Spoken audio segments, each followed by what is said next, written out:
क्या है जो हमसे पूछो हम कह तब नारद जी हाथ जोड़कर भगवान विष्णु को प्रणाम किया और कहा हे भगवान मृत्यु लोक में सभी प्राणी पाप करने के कारण बहुत ही दुख पा रहे हैं। कोई ऐसा उपाय साधन बतावे, अगर वो पाप करते हैं, अगर वो व्रत कर लेते हैं तो उनका पाप नष्ट होकर पुण्य की प्राप्ति हो, ऐसा कोई साधन या उपाय बताओ। तो भगवान ने कहा हे नारद, आपने जो प्रश्न पूछा है सभी प्राणी के लिए उत्तरदायी प्रश्न है। आज तक किसी के सामने यह प्रश्न का उत्तर देने का मौका न मिला, लेकिन आपने पूछा तो मैं आपको बताता हूँ। वह सत्यनारायण देव का व्रत से करने से दुख स्वर्ग आदि का नाश होता है, धन धन की प्राप्ति होती है, सदा विजय की प्राप्ति होती है। कोई भी मनुष्य संध्या काल भगवान का पूजन कर सकता है। नारद जी ने कहा हे भगवान, यह व्रत कौन कर सकता है और किस समय व्रत करना चाहिए, वो विस्तार में कहिए।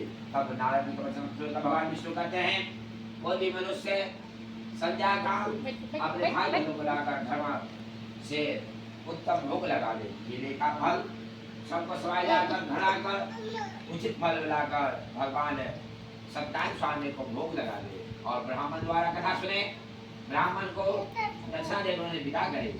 जाने के बाद जो भी प्रसाद हो वो अपने भाई बंधु सब खाकर उनका नाम स्मरण करते हुए अपने घर जाए। विशेषकर कलिकाल में इससे बढ़कर कोई दूसरा उपाय नहीं। जिसने व्रत को पहले किया था कथा सुनिएगा।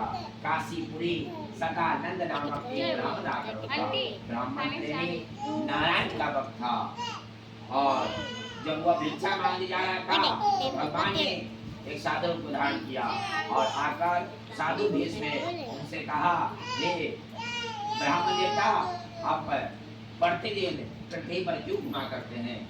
तब सदानंद ब्राह्मण ने वह साधु रूप में भगवान सत्यनारायण स्वामी को बताता है कि हे भगवान, मैं अति दरिद्र ब्राह्मण हूँ, भिक्षा के लिए अन्न के लिए इधर उधर भटकता हूँ। तब भगवान ने कहा हे ब्राह्मण, तुम भगवान सत्यनारायण देव का व्रत करो, इसे करने से दुख सुख आदि का नाश होता है, धन की प्राप्ति होती है, सदा विजय की प्राप्ति होती है। तब ब्राह्मण के ने इस प्रकार वचन को सुनकर बड़ी हर्षित हुआ, प्रसन्न हुआ और घर गया।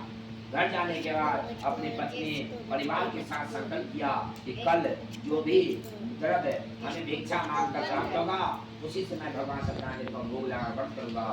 इसी प्रकार वो सुबह उठा और भिक्षा मांगने गया। उसने उसे दुगना धन प्राप्त हुआ, सुंदर केले का फल घी के सब सवाई लाकर घर आकर भगवान सत्यनारायण स्वामी को भक्ति से भोग लगा कथा सुना। कथा के प्रभाव से वह सदानंद नगर भर में श्रेष्ठ जाने लगा और मान आदर होने लगा और अंत को जब वह वृद्ध हुआ, अंत को सब लोग को चला गया। सूत जी कहते हैं जो भी भगवान सत्यनारायण स्वामी को व्रत करेगा उसे धन की प्राप्ति, सुख की प्राप्ति, बस की प्राप्ति होती है। द्वितीय अध्याय में श्री सत्यनारायण स्वामी के वृंदावन बिहारी लाल की जय।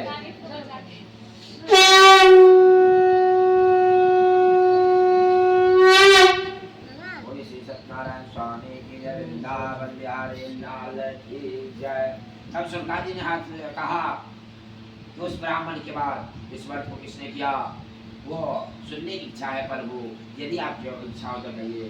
तब सुनकादी उन्होंने सभी देवताओं से कहते हैं कि उस ब्राह्मण के बाद इस व्रत को एक लकारे ने देखा। लकारे ने जब व्रत करता हुआ ब्राह्मण को देखा, हाथ जोड़कर ब्राह्मण को प्रणाम किया और कहा हे भगवान, आप जो कर रहे हैं वो क्या कर रहे हैं। तब लकारे का वचन को सुनकर भगवान ब्राह्मण देवता कहते हैं यह भगवान सत्यनारायण देव का व्रत है। ये धन प्राप्ति, सुख प्राप्ति, वंश प्राप्ति और कामना प्राप्ति भी किया जाता है। लकारा बड़ी प्रसन्न होता है। प्रसन्न होने के बाद भगवान सत्यनारायण स्वामी का प्रसाद को ग्रहण करता है और प्रसाद लेकर अपने घर जाता है। अपनी कन्या, अपनी पत्नी के साथ संकल्प करता है हे प्रभु, मैं भी कल जो भी द्रव्य लकड़ी बेचकर प्राप्त होगा उसी से मैं भगवान सत्यनारायण स्वामी का भोग लगाकर भक्ति से पूजन अवश्य करूंगा। ऐसा संकल्प किया।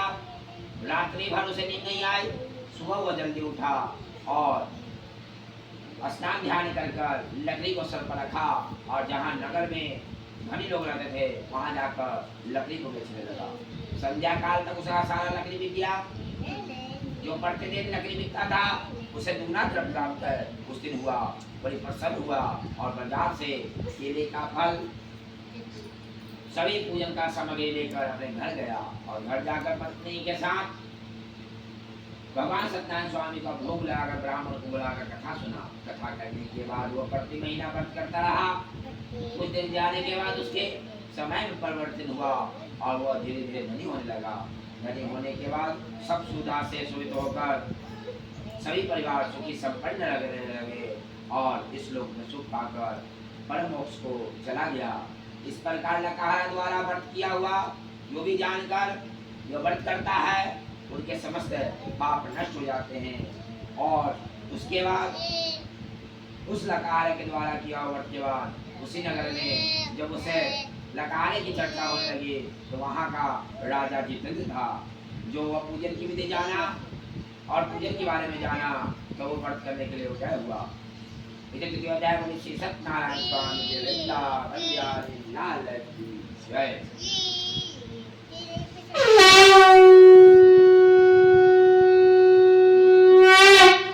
बोले श्री सत्यनारायण स्वामी की जय, वृंदावन बिहारी लाल की जय। जब जितेंद्र राजा ने व्रत करने के लिए उदय हुआ तो वह व्रत करते करते कर रहा था।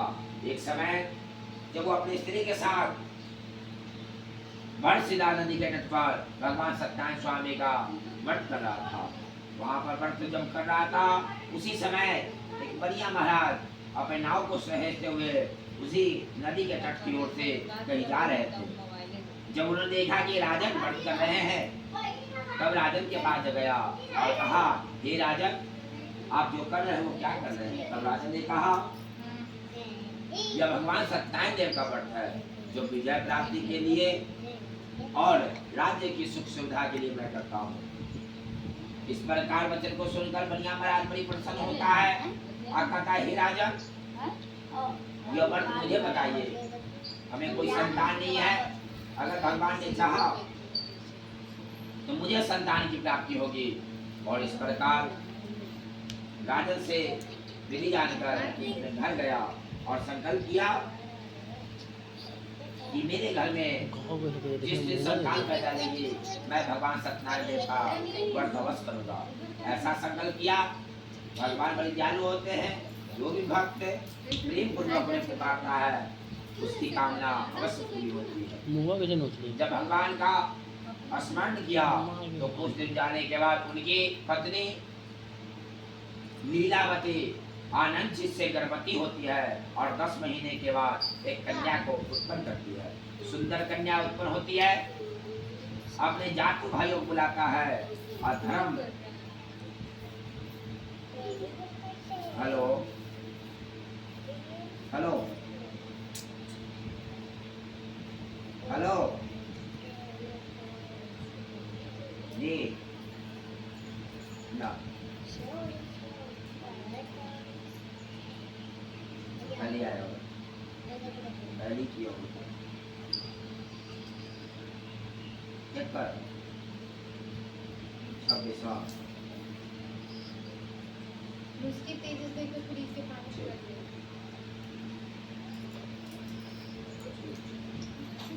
सवाल बोलना नहीं यार, सवाल बोल सामाजिक क्रिया